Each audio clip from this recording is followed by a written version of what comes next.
directamente tomar contacto con Emiliano Intervenuto, nuestro querido corresponsal. Emiliano, ¿qué tal? Muy buenas tardes. Hola Horacio, ¿cómo andás? Buenas tardes, un placer hablar con vos y con toda la audiencia. Bueno, vamos a tocar un tema muy interesante porque el fútbol, sobre todo el fútbol a nivel profesional, es muy ingrato.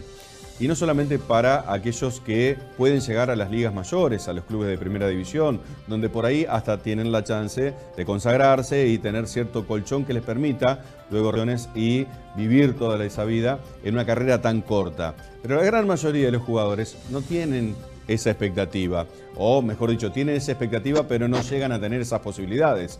Equipos o personas que juegan, jugadores en la primera D, la primera B, la primera C, que son jugadores profesionales pero de escasos recursos como para tener un colchón a tan baja edad que tienen que terminar de hacer su despliegue profesional. Y la verdad que los casos que conocemos, Emiliano, son de personas que después quedan muchos en una situación de pobreza extrema, de indigencia, otros que, bueno, logran sobrevivir pero de manera muy ajustada. Bueno, es ingrato el fútbol en este sentido, Emiliano, ¿no? Es así y el común denominador es que los futbolistas son multimillonarios y no es. Esa es la realidad de muchos futbolistas del ascenso. Sí que muchos tienen salarios por debajo del salario vital y móvil. Tal cual. Muchos ganan 20.000, 25.000 pesos.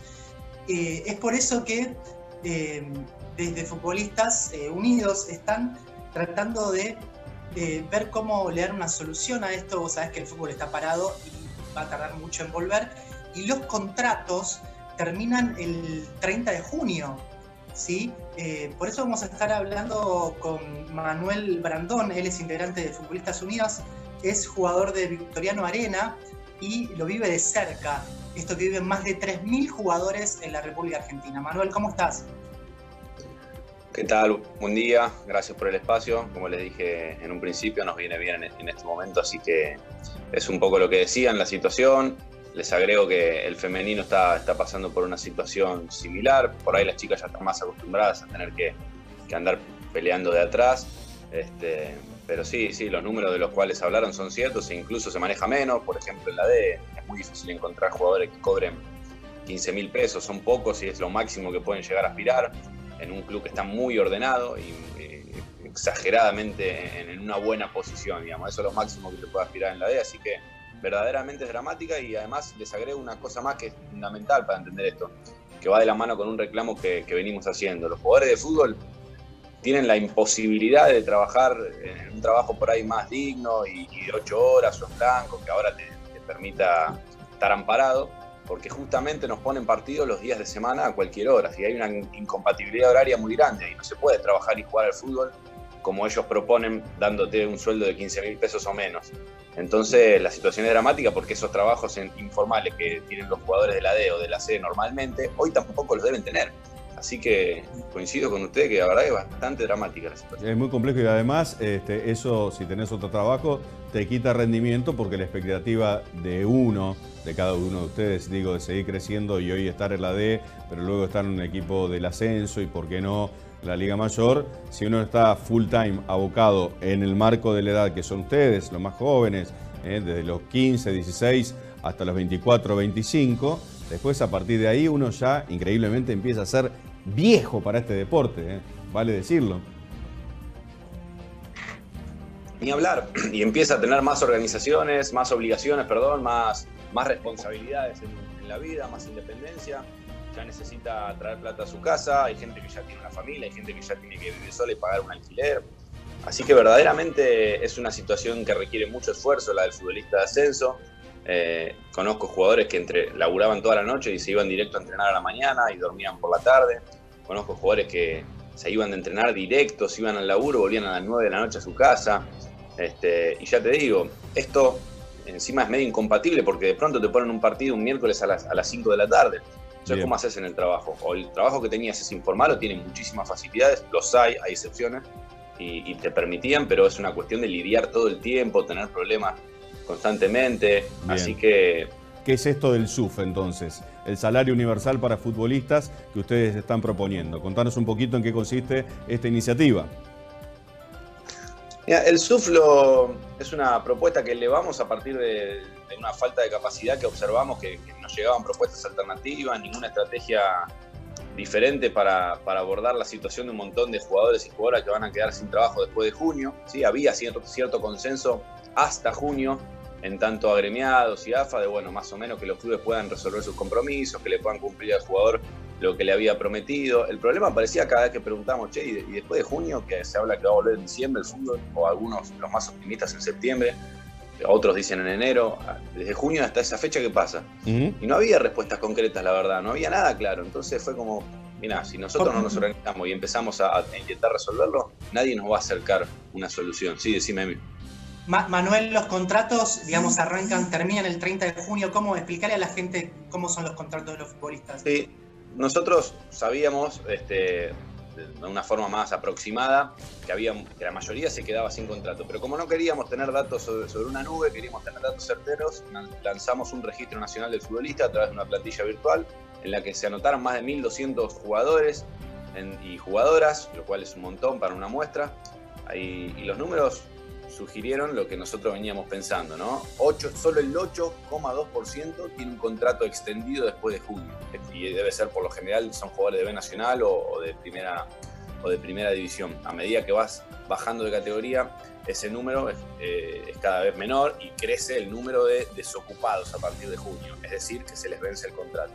Solo el 8,2% tiene trabajo después de junio, tienen contratos extendidos. El resto o no tenía contrato, porque la D no hay contrato, es una categoría informal, o se le vencía el 30 de junio. Así que sobre esa situación ya no tenemos dudas, sino certezas, porque lanzamos justamente un registro que nos acercó a estos datos. Así que bueno, eso también nos alarmó bastante para lanzar la propuesta. La propuesta del salario universal, nosotros decimos que tiene que ser un monto que cobren jugadores de la misma categoría, cobren lo mismo. O sea, que sea homogéneo para todos los jugadores de la misma categoría. Que se coordine un monto entre algún representante directo de la categoría, vamos a poner ejemplo la C, que es la que juego yo, sí, y coordine ese monto con los organismos que para nosotros deberían ser los que se junten y se hagan cargo y negocien y vean de qué manera. Obviamente nosotros no le vamos a decir hagan esto y lo van a hacer porque no tenemos esa potestad.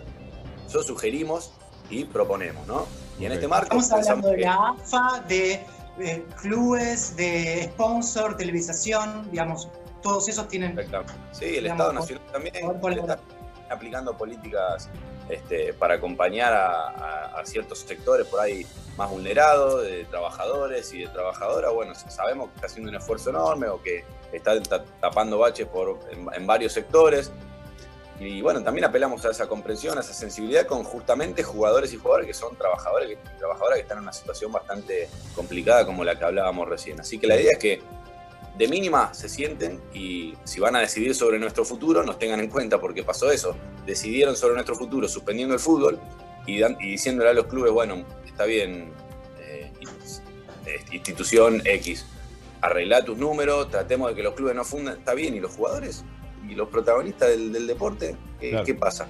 Así que verdaderamente lo que queremos es que de mínima se sienten, empiecen a hablar de qué manera al jugador se le acerca. Pongan la realidad en el tapete, básicamente.